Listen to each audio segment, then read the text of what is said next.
just shy of 30 minutes into the trading session. Stocks are rolling a bit off the early highs. The Dow up 125, the S&P up 33.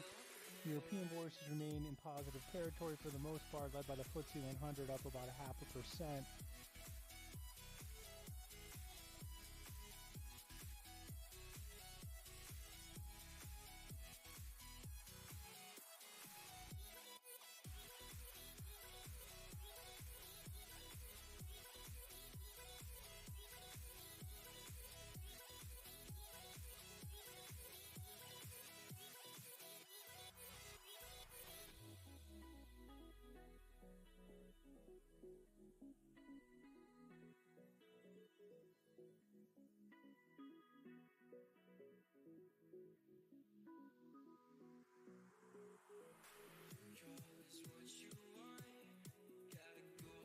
Good morning, Swing Trade. Good morning, Taijan.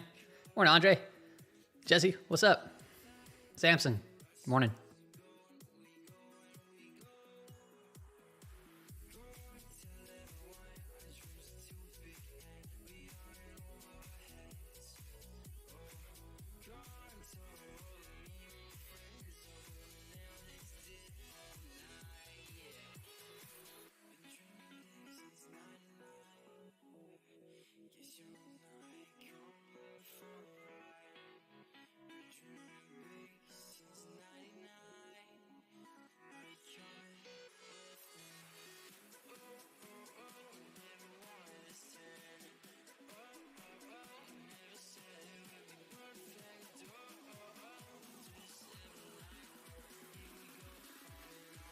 Morning, AA.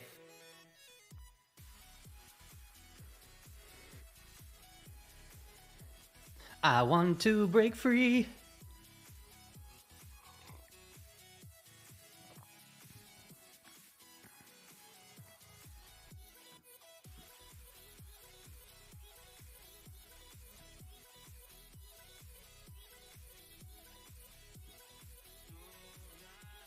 All right, it's 7 o'clock on the dot. I'm in my drop top. Colorado State out with their forecasting. They expect 5 major hurricanes to form in the warm Atlantic waters this year.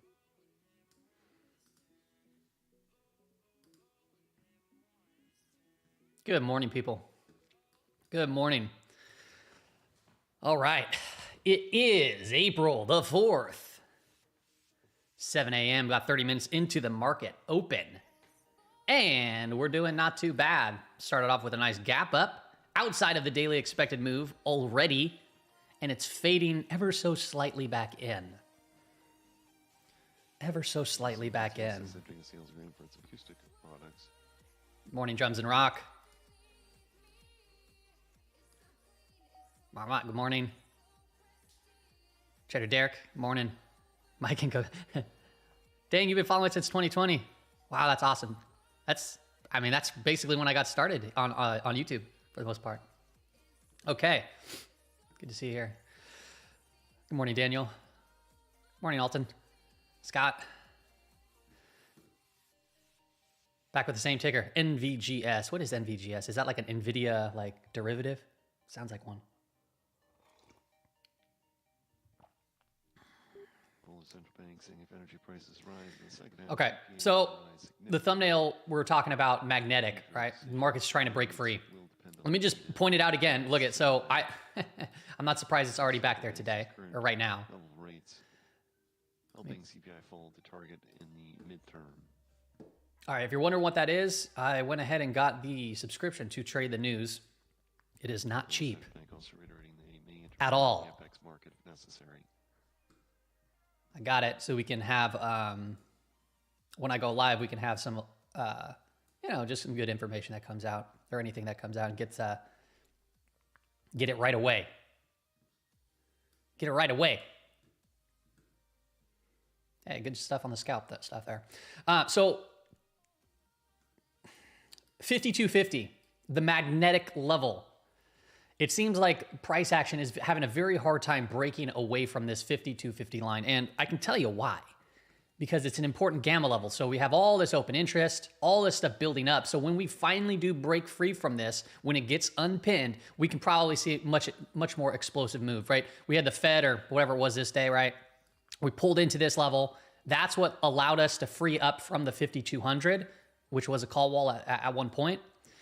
And then we've tagged it, we've tagged it, we've tagged it, we've tagged it, we've broken from it, we've shot up from it, but we pulled back in. Once we got under it, we cracked down, and we're sucking right back into that level right now.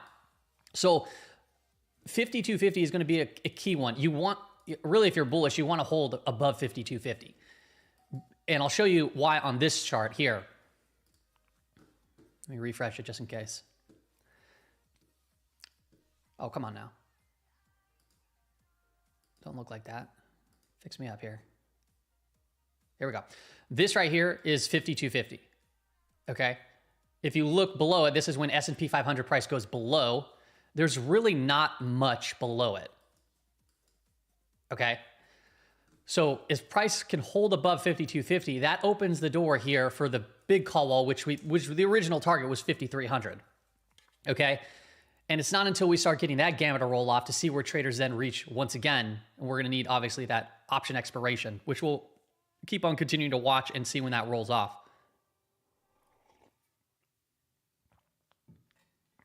But 5,250 is the level to watch as price is still holding above it. 5,275 could be a level of interest as price moves towards that level, if it can move towards that level. If we go to the 0 date, for the day, it looks like the main pin right there is the 5,240, which is underneath us right here. Continue to hinge on the data. Okay, so if we're above this little zone here, this is pretty positive for the markets, right? So we'll draw a little box. It's kind of early in the trading session, but that would be kind of, hey, let's hold that level today, right? For S&P 500, 5,240 to 5,250. Now, we started outside of the daily expected move. So even if we were to pull in, what I've noticed is many times, and we've talked about this too frequently, is look, see how the market in the cash session, they tried to break the 5-day moving average and they couldn't do it. They went for it, but they couldn't do it. It actually reversed it and fell on its face. Well, if you just look back through history, very rare, like this one did it, but very rare, right? This one broke through, but you get these like gap ups through the 5-day moving average. It's very strange, actually. Gap up through the 5-day moving average, close below it, gap up through the 5-day moving average, close below it, gapped up through the 5-day moving average. You know, it's pretty wild, actually. So today we're getting a very similar type move. Didn't do it through the cash session, so we take it up back overnight. So what does this do? This puts us into positive gamma territory. So this is where dealers look to buy the dip, sell the rip. So back at it again with the white vans. And we're above a 5-day moving average. It's neutral, but price is back above it. So I don't chase up here, but you can potentially look for Intelligence will boost productivity. You know, the pullback, then a higher low, then a break, and then we could head higher. Okay. I would prefer to see people start to reaching out further on the 0 date perspective, but they're just not doing it right now. So price is pulling in to where? The magnetic level, that 5,250. The gravitas.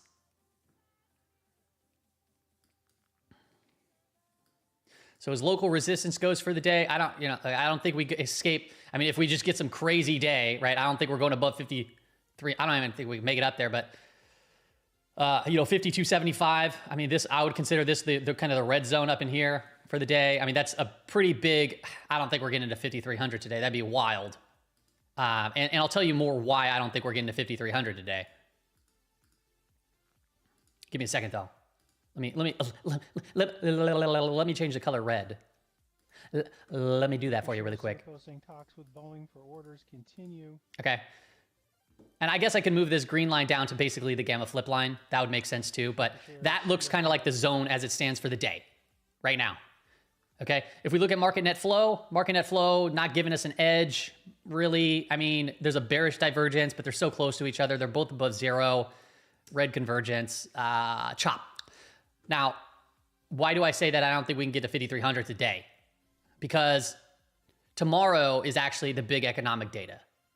So I feel like when we roll up into these days, you can have, easily manipulative tapes because the volume's typically lower or dries up going into these. Treasury Department announcing new Iran-related sanctions targeting multiple oil tankers. Fresh cut, sir? Fresh cut. Fresh cut. Here we go. Yeah, I just got a haircut. Feeling good. Feeling great. Although having a child feels like my hair is falling out at a much faster clip. If you know, you know. Okay, so yeah, we're... I don't know. I feel like I should move my camera into this spot. Well, that would look weird, but actually it would actually show centered up. But then I have to move my entire desk around. Is it weird when I look at you like this? Is it weird when I look into your eyes? Okay. Where was I? Non-farm payroll, unemployment. Those are the big data points tomorrow. So implied volatility is probably going to expand. We're going to get larger expected moves. As far as the week goes so far,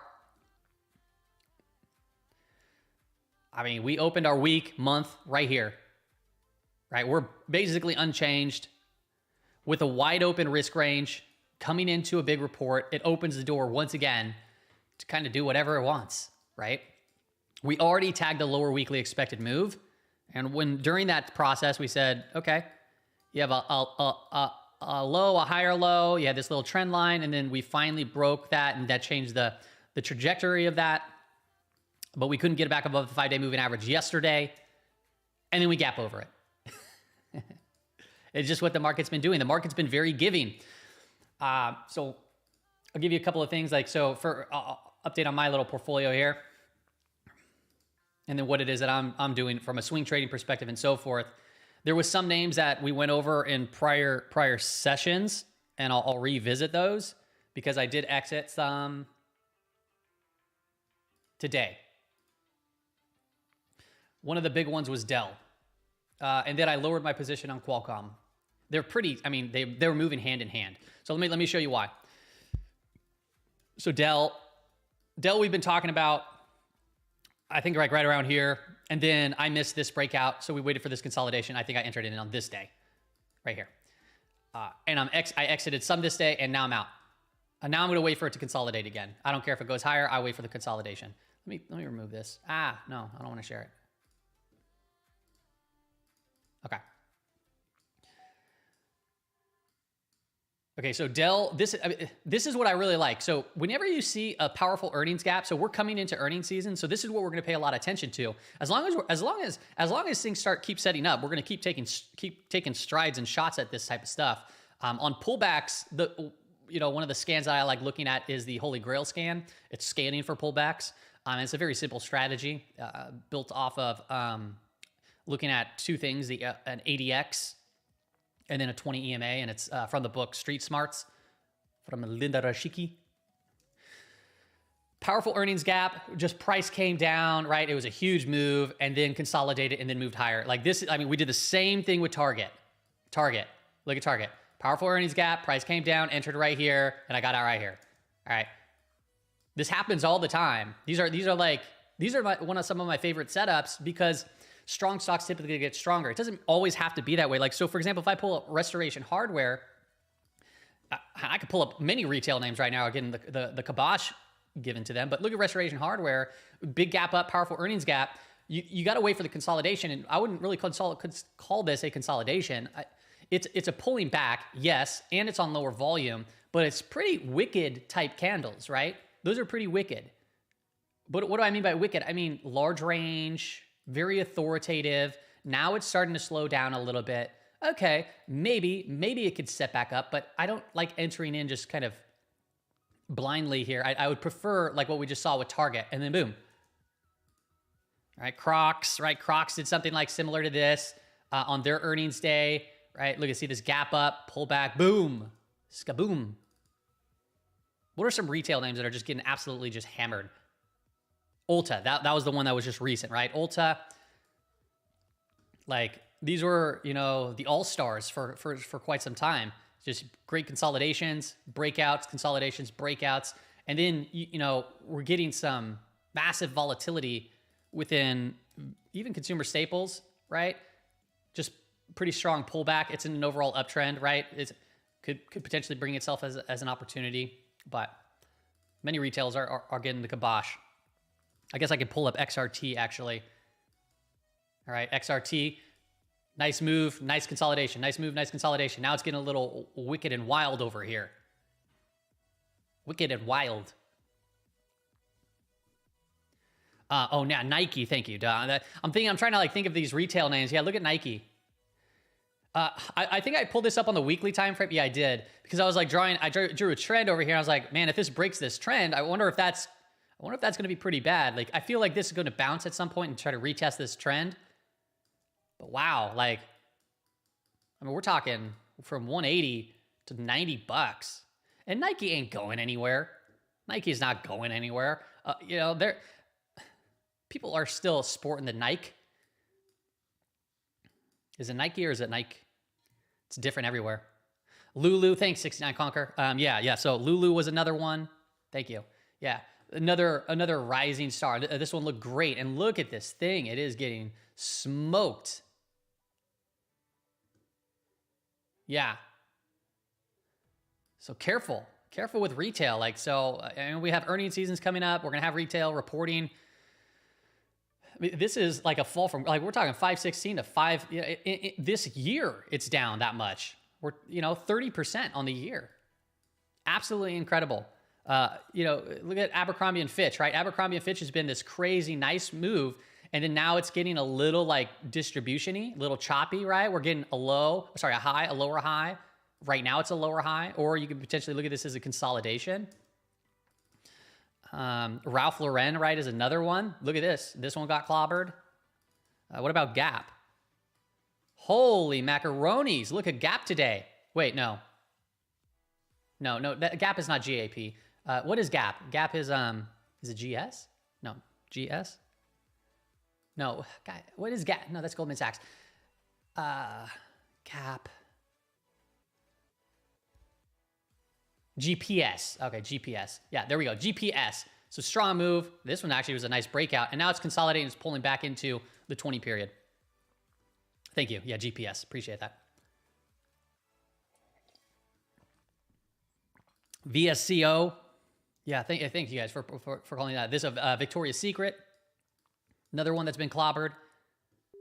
15 minutes weekly natural gas inventory data expected between. This is interesting to me because it's like, there's the 5-year average for this week at minus 1 billion. If things are so good, you typically get retail to perform well, right? If things are good, but in reality, when you really think about it, we're pulling up retail names, and a lot of people use credit cards, right? Credit cards, right, are more expensive to use, more expensive to utilize. Why? Because rates are higher. So at some point, you typically get clipped. Now, when rates go back to zero, right? If I pull up XRT and I go to weekly time frame, if I show you this chart, and if I say, hey, when do you think the Fed put down rates to zero? Where would you point? I can tell you right now, it was right over here. Boom. But you can go back further and do the same thing. Boom. Right? It was during a rate cut cycle, and then all of a sudden they slammed them. And that's when these retail names do really well. XRT is not the greatest proxy for retail, to be honest. If I go into the Analyze tab over here, there's Gap, right? 1%, GES. There's a bunch of different names. I guess it's not that bad. I thought it was a little bit more concentrated. So not that bad. Be cool to be able to see a heat map of retail. They should have that in. Okay.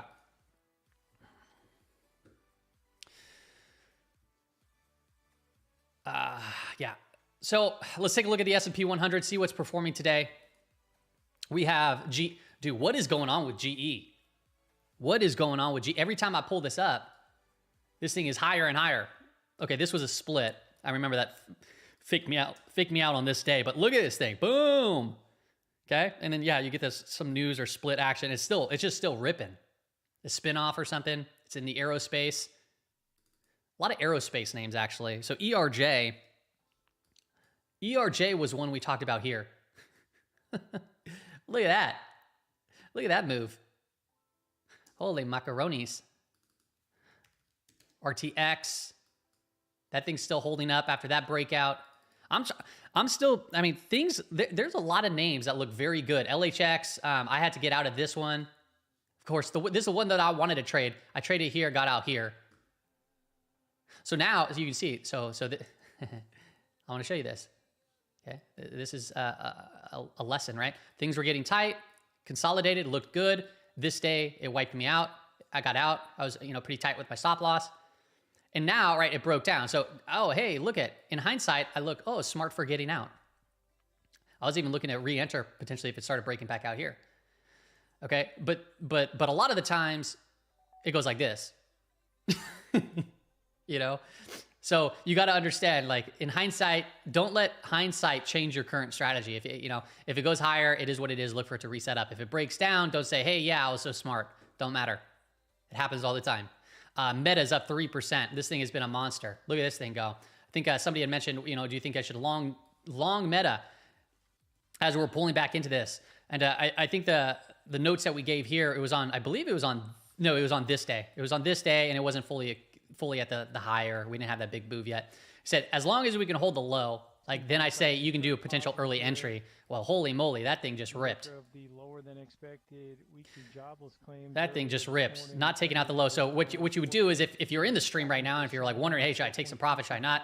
That's fully up to you. But usually what I would do is I would just update the stop to the low of the next day, the low of the next day, and then the low of the next day. And I would just keep updating the stop like that if it was a shorter term trade.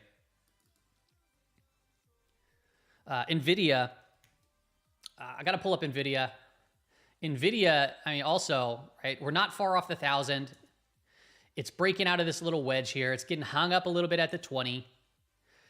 Surprisingly enough, if I'm looking at the larger market cap names for the day, right, we're seeing some decent action. It's Goog. Where's NVIDIA? Oh my gosh, my thing's on NVIDIA. I guess it's up slightly. It's just a red candle. So Google is the one that's down on the day. Everything else is doing decent. Amazon is one that I'm also in. Yay! We broke out from the 180. Yahoo! Okay. So what were we saying? We're saying this consolidation, the measured move is basically double, right? So yeah, 187.50, 190. It's coming up into that area as we're breaking free from this. I'm still in Amazon. I'm still in Microsoft, right? People were saying, dude, it was dumb to buy Microsoft when I did. Probably is. Probably still is. I drew a little line there, right around here. Whoa, careful now. Careful now. I still think that we can come into this target area. It's just chopping around right now. Like I said, this was the smallest position in the portfolio at the time. It is no longer the smallest position at the portfolio at the time. Qualcomm is now the smallest position in my portfolio at the time. So QCOM, Qualcomm was right here. So let me show you why I like Qualcomm. First, it was in bullish context, right? We broke out, consolidated here. Sorry, here. This is the area that I was looking at, something like that. And on this day, it started getting really tight. So you notice how price kind of made this big move up, and then it pulled in and got very, very tight ranges. I traded outside of that. Then we had an inside trading day. The inside trading day, it held the low here, and it broke through the high here. So that right there means that you have a stop here, a stop there, and then you could play to the upside, and we're getting that kind of move up into this prior area over here. So I exited half of the position already. I'm being a little bit more aggressive. It was kind of a bigger, not really, I'd say is just under a full-size position for me. So I'm just peeling profits there.